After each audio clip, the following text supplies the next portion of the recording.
So before we jump in, we're just going to do a little straw poll in the audience. How many bankers do we have in the audience today? Absolutely fantastic. So we can talk about them in the sort of the worst terms possible in terms of the experiences that we see in the banking sector. So what we're going to do today is talk a little bit about some general trends shaping customer experiences and digital trends across sector. Then we're going to talk about how those are impacting the next generation of banking experiences and the work we're doing building better banks. I'm Will Stevens. I'm one of the leads of our digital banking platforms team at PwC, and I'm delighted to be joined by Louise. Hi, everybody. So I'm Louise Black, and I'm one of the other leads in digital banking at PwC.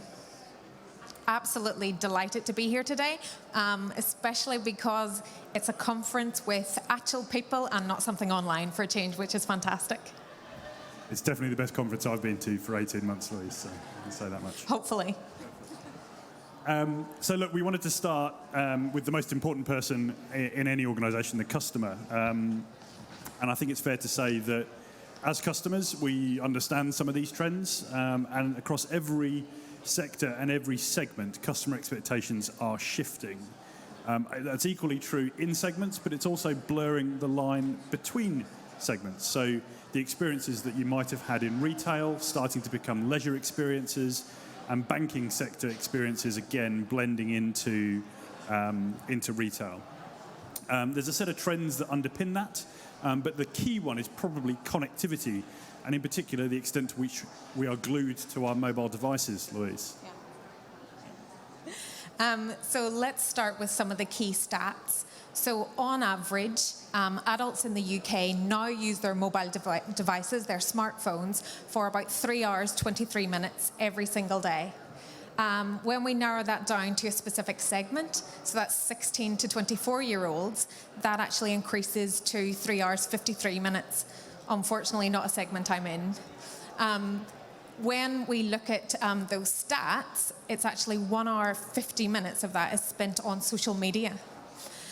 So let's have a little bit of fun with the audience that we have. So how many people here use their smartphone while they're watching TV? Yep, so I think in total about 66% of the population do that. And I've actually recently seen a few things on social media that Netflix should bring out a category of easy to follow while I'm playing on my smartphone. Definitely something that I would sign up to. What about in bed? How many people use their smartphone in bed? Yeah, I think I do too. So 55% of the population say that they use their smartphone in bed. A number of people also use it when they're traveling, so on the bus, on the train to work. What about on the toilet? Is anyone going to say yes to that? Oh, we have a couple. Yeah. Not something I'm going to admit to, but apparently a third of the population have said that they use their smart devices while they're on the toilet. It's not just the time that we spend on our smartphones now, it's actually the breadth of people who use smart devices. So I think for people over 65-year-old, we now have 3/4 of those people who are actually on the internet every single day, and I think that's increased over the past 7 or 8 years. I think that stat has doubled. So all of that just ties up to the fact that the trend going forward is connectivity and proximity. Yeah, and we've definitely seen those trends accelerate through COVID. I think we've all seen our loved ones adopting digital in new and innovative ways through the pandemic. And that acceleration of those long-term trends through COVID is something that we're just going to live with. We sometimes hear people talk about the new normal. Yep. The new normal from our perspective in terms of the customer is something that actually is a faster pace of change. So the only constant is a degree of unconstancy. So the ability for organisations to respond to that pace of change, to build resilience and agility into their propositions and their technologies is crucial. And that's particularly true in the banking sector. We're going to talk about that in a second. So that set of customer trends, those dynamics we've just talked through, what that's doing is creating an environment that actually provides an opportunity for new players to enter. And we're increasingly seeing our lives dominated by a set of new brands with new business models, fundamentally based on recombination of data, recombination of capabilities in new ways. So no longer the procure, manufacture and distribute as an organization, but actually something that looks much more like an ecosystem of capabilities that are stitched together. Louise. Yeah, so let's look at some of those business models. So for example, let's take Spotify and Arcade. So they provide consumption or subscription-based business models, an alternative for going out to buy a CD or buying a game. When we look at community-based platforms or business models, then we look at the likes of Airbnb and Tinder. So that's around getting a community of people together who can then jointly work together in one platform and make use of that. So on Airbnb, you could actually be a customer of that platform, but you could also be a supplier. So you might put your house on there to rent it out for people, and you might actually use Airbnb to go on holidays at the same time. And then the final business model is around actually the distribution business model, so Amazon Marketplace. And again, you might go on there and you might sell something on Amazon Marketplace, or you might log in there to buy things. The key thing in this is actually the two things that these businesses are doing well is around actually how do they leverage that customer data, and how do they provide a connective, seamless service to both external and internal capabilities. Yeah, and ultimately this is a breaking down of those silos. We talked a little bit at the beginning in terms of what used to be something that was delivered by a retailer or a leisure company or a teleco company or a bank, increasingly becoming actually just a mishmash of experiences that get stitched together in really interesting ways, ultimately to deliver an end-to-end customer outcome, but in a way that actually feels really seamless rather than transaction 1, transaction 2, transaction 3. And these are actually ecosystem business models that are enabled by APIs. So as Will says, it's about actually moving away from individual steps to actually providing a seamless customer experience and a seamless customer journey. A really simple example of that might be logging on to Google Maps to book and actually travel to a restaurant. So through a number of simple clicks, you can go into Google Maps, you can search what restaurant you want to go to. That will then take you through to actually book that restaurant. And finally, actually, you can then look at what are the options to travel there. And you can even go to the point where actually you book your taxi on there and you can travel to your restaurant. And that's a real seamless journey that's offered to the customer. So these are the expectations that are being set across sector.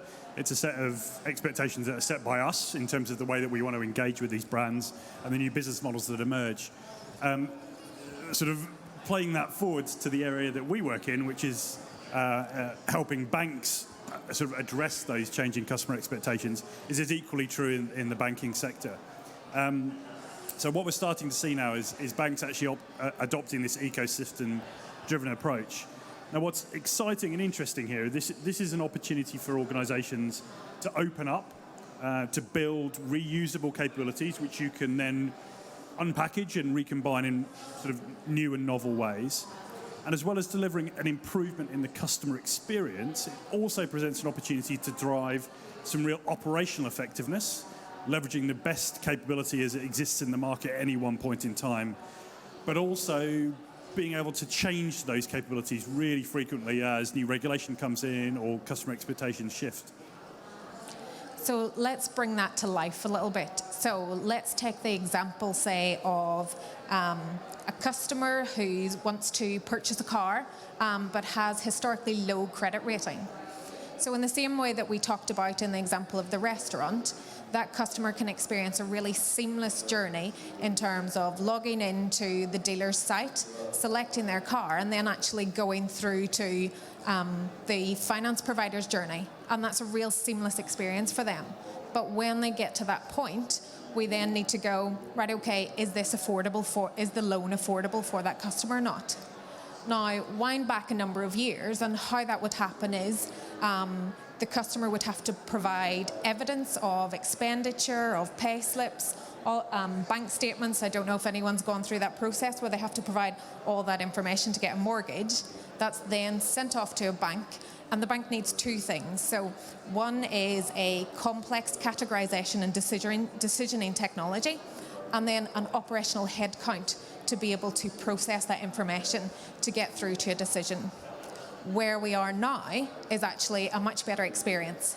So our customer can link up her current account through a number of simple clicks using open banking, and that information can then be ingested, it can be analysed, and a decision can be fed back to the bank in real time, in just a few simple clicks.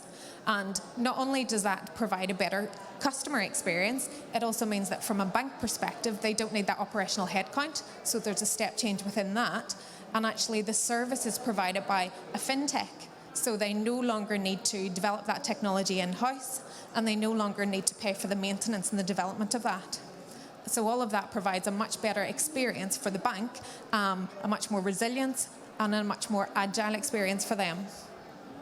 Now, what that actually provides is a much better development environment for them in terms of moving away from what historically would have been a legacy core banking system to a much more ecosystem-driven approach using APIs, which is very much plug and play of different fintechs to provide different external capabilities to the bank so that they don't have to do all of that development in-house.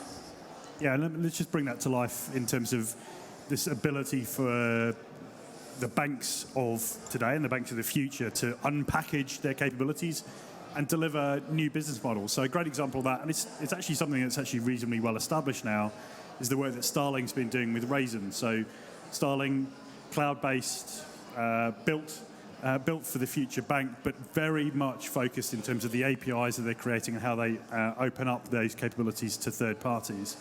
Partnering with Raisin, this is a savings account aggregation capability.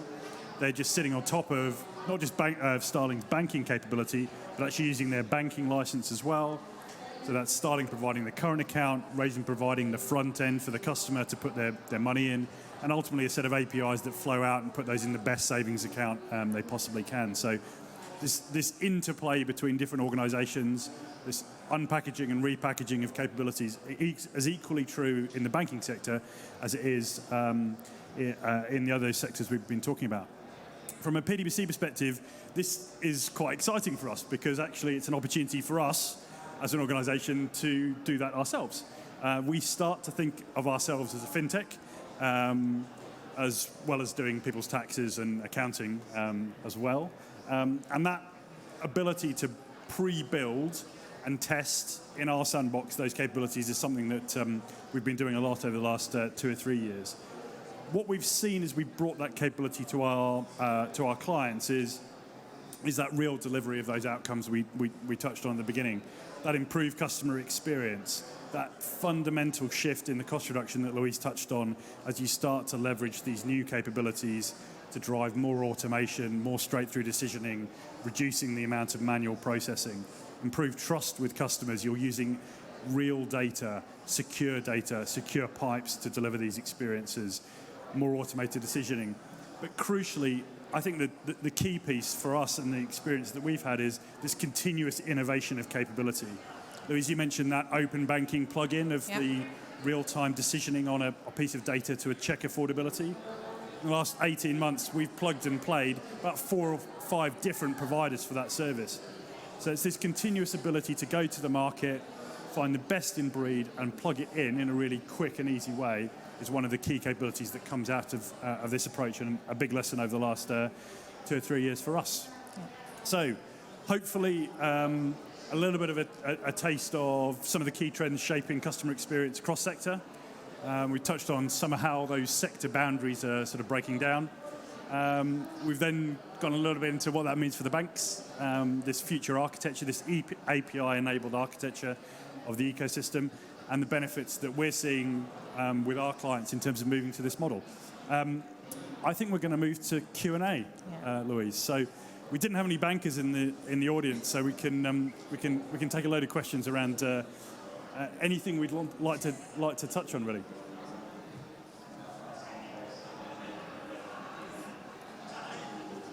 Okay, questions?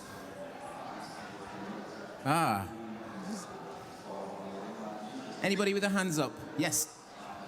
Thank you. You saved my life. Thanks.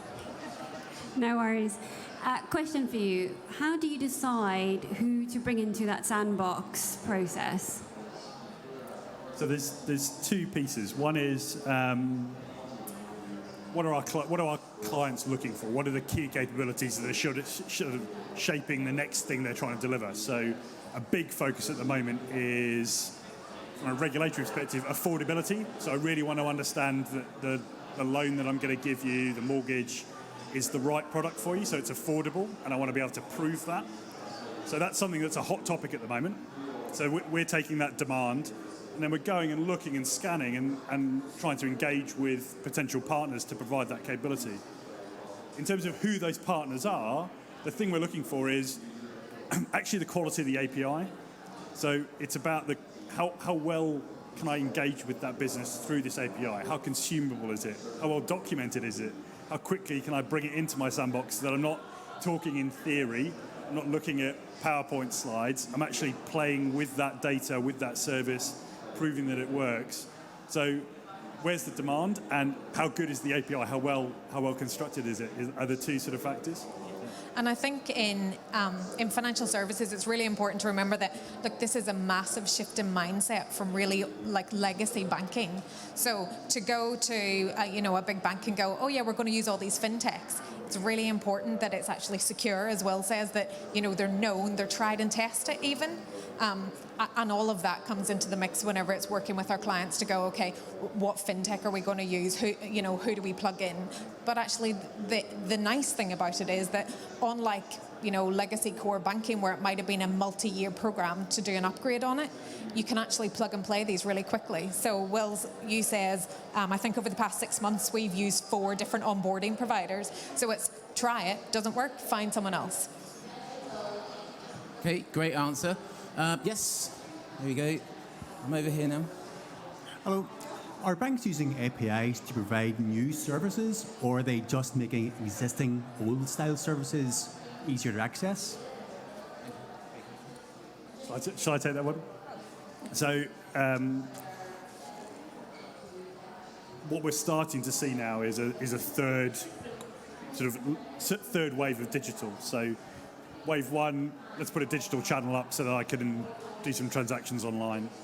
Wave two was actually starting to push digital down into my bank, so I can actually do more straight through, more automated decisioning, get cost out. This third wave is actually moving beyond those propositions that we all know and love. Opening a savings account, making payments, using my credit card, actually starting to become more ecosystem driven. And what that means is actually you're starting to see now organizations looking to bring genuinely new offerings to the market. One area I do quite a lot of work in is in what I call home buying. The banks would call a mortgage, but actually that's an experience that for most of us starts in Rightmove. So Rightmove's, I think, the 6th or 7th most visited website in the UK. So it's like Google, Facebook, Rightmove. So we all like looking at houses. But if you can bring that experience seamlessly into how much could you borrow, here's a potential mortgage offer for you, let's get you through that process really quickly, and then let's help you move your insurance, etc. That feels like the type of experience I'd have with an Amazon or a Google or an Apple, but delivered from a bank. And that type of experience we're starting to see come into the market. And those are the types of propositions that, from our perspective, represent the next wave and the things that will actually drive the success of the banks. If you look at the market cap on some of the latest players, the Revoluts and Monzos and Starlings of this world, again, these are propositions that are focused around these seamless experiences rather than just banking as it used to be, but a bit better. And I think what this trend is doing is actually opening up the market to new entrants like that. So we can now have the likes of Revolut, of Monzo joining, because it's not the same in terms of the amount of cost that it takes or the amount of time to set up a bank. It can be done really quickly by just plugging and playing all of these different fintech propositions. So it's completely increased the amount of competition that's now available in the market. Okay, question from me. How early do you want to reach out to fintechs? Like, as in, would you be happy if a really early stage fintech came to you? How early do you have those conversations with tech companies? Yeah, so we have the sort of the benefit of a number of programs actually that support fintechs throughout their life cycle. We talk about one, not naming the specific fintech, but actually we engage with them right at the beginning, helping them actually to a certain extent shape their proposition and then actually engage with potential partners. So we're incredibly keen for very early stage engagement. I think if it's a client project, so a client who's looking to deliver an outcome, the pace at which these things are delivered now, you want to be working with that fintech from as early as possible so that you can actually get through that proving cycle. So yes, if you're a fintech, come see us day one. Delighted to have that conversation. Right, cool. Any fintechs in the room? Woo, there she is. All right, hands up. Happy days. Get your API documented really well, and then let's chat. Right, no, good. Right, so one intro done today, that's good. So my second question, if anyone hasn't got any questions, put your hand up please if you do, is, so I know I'm fintech, they're in London, they're kind of doing some work with Morgan Stanley. How easy is it for you to collaborate with fintechs if they've already got a partner in place that you feel is potentially in the same space as you? Can you do that? Yeah, absolutely. So, I mean, vast majority of the organisations that we're working with in that sector have got a whole range of backers, angel investors, Series A, Series B, Series C. You'll find there's quite a complex environment that sits around the actual proposition. So, yeah, very comfortable with working with organisations, sort of regardless of who they're backed by. You'll find a lot of competitors actually sitting behind some of the fintechs. You mentioned before sort of how early do we want fintechs to engage with, and sort of what's the process. The key capability actually that we're bringing to the table to help the fintechs is our legal services. So again, it'd be really interesting to get your perspectives, but I find the most difficult thing isn't the technology, it's actually getting through the procurement cycle of the bank. So again, that process and actually how that works is something that we can support with as well. So yeah, let's have that conversation. Excellent. Any other questions at all? Okay, one more from me. I just like asking questions, really. Sorry, Canary Wharf, predominantly full of white middle-class men. What are you guys doing to help make sure that the future of fintech is not just that demographic? How can we encourage more female founders, more diverse founders into that fintech space and make it welcoming for them? So I'll let Louise start that response. Yeah, thank you for that. It's a female fintech.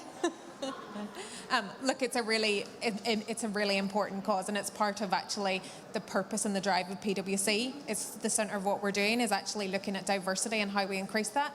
Things like having the right role models in place, so having females there, having them represented, and actually being able to show that it is a space where other people can get involved. They don't need to be a middle-aged white male, as you said. So part of it is actually being able to role model that and actually giving careers and opportunities to anyone that wants to be able to actually get involved.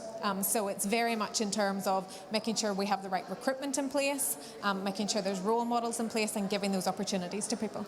Yeah, great stuff. I'm thinking more, obviously, forgive me, so it's more around the technology startup space being still quite one demographic within fintech. Rather than PwC as an organisation, which I understand is really diverse in terms of their makeup. So that's the angle there. Anything to inspire anyone in the audience, obviously, with regards to what's coming next within fintech, something so you think is going to be the next big trend to impact on the financial services industry? So a little bit of a sort of back to the future. So 2001, I wrote a master's thesis about open banking. What's that, 20 years ago?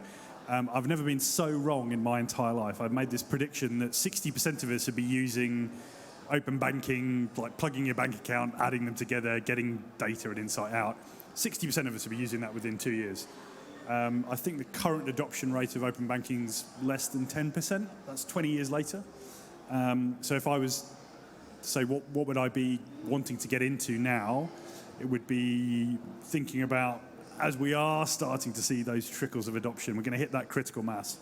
What are those propositions that can genuinely support customers with better insight into what they're spending their money on, how they save better, how they think for the medium and the long term. So purpose and data, really, that combination of two. Louise, I don't know if you'd agree or disagree. I think that's right. I didn't write a thesis on it. My bad choice was I bet against Apple iWatch has ever been like a thing. So I bet against that quite a while ago and lost some money. But I think that's right. It's around actually how are we going to continue to use data and leverage that to be even better and to open up even more opportunities. So I think that's going to be the way forward.